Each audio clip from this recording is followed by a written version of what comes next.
Hi, Bob Mangino here. Are you concerned about signing a buyer's broker's agreement because the agreement has not been explained to you?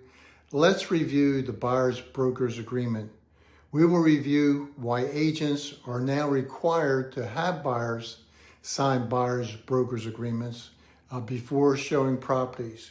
We will review the key elements of buyer's broker's agreements.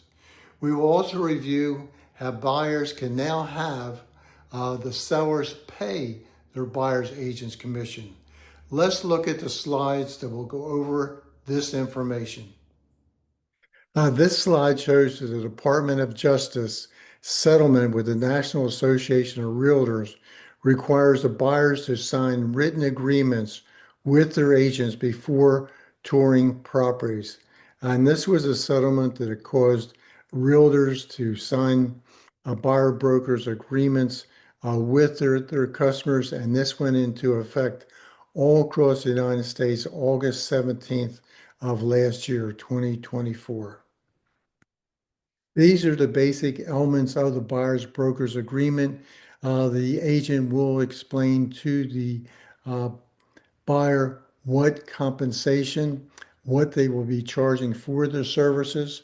Also, they'll be explaining to the buyer the duration of the contract. How long is the contract or the buyer's broker's agreement for? Is it just for one weekend? Is it going to be for 1 week or 1 month? There is a time limit to the buyer's broker's agreement.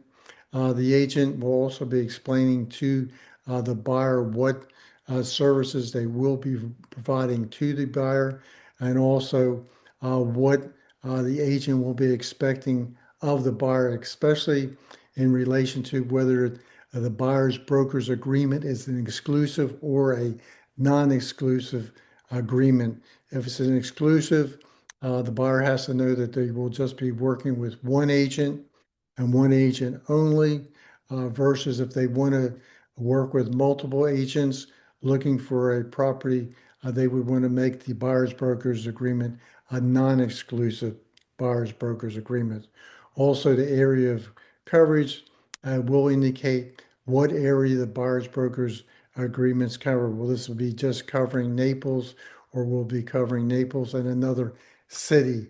Also, what type of property will they be looking for? Will they be looking for single family houses, or will they be looking for condos?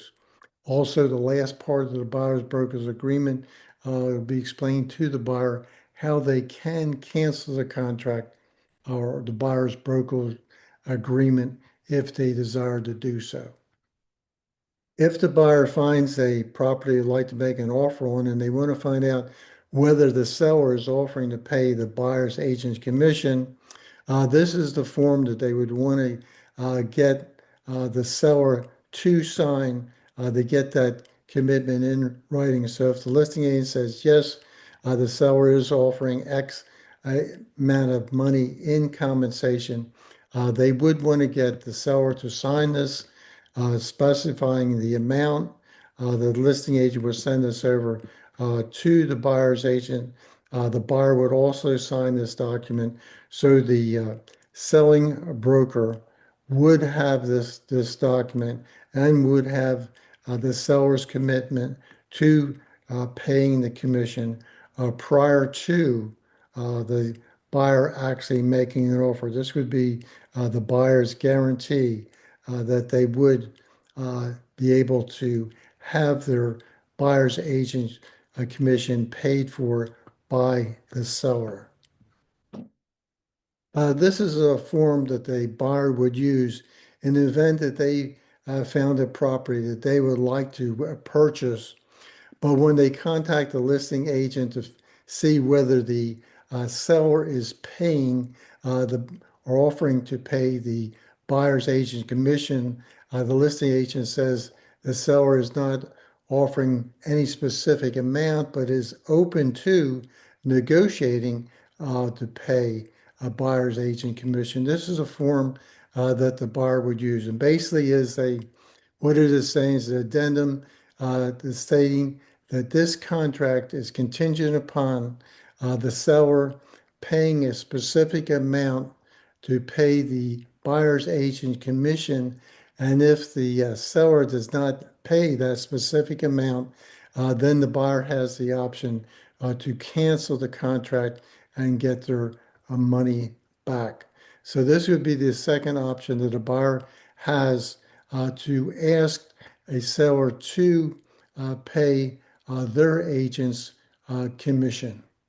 In conclusion, we reviewed why agents have to have customers sign a buyer's broker's agreement before they can show them any property. It was due to a settlement between the Department of Justice and the Association of Realtors. We reviewed the key elements of the buyer's broker's agreements, which was the compensation, the duration of the agreement, whether it was exclusive or not, scope of duties of buyer and seller, location and type of properties covered, and the cancellation policy. We also reviewed how buyers can have sellers pay the buyer's agent's compensation by getting a signed broker's compensation agreement, seller to buyer's broker form, from listing agent before signing contract, or by adding the form addendum to sales contract compensation to the sales contract, which makes the contract contingent on the seller paying the buyer's agent's commission. If you have any Naples condo questions, you can schedule a free Zoom call by calling Bob Mangino at 404-242-6498. If you'd like to see more videos like this, you can click the video above.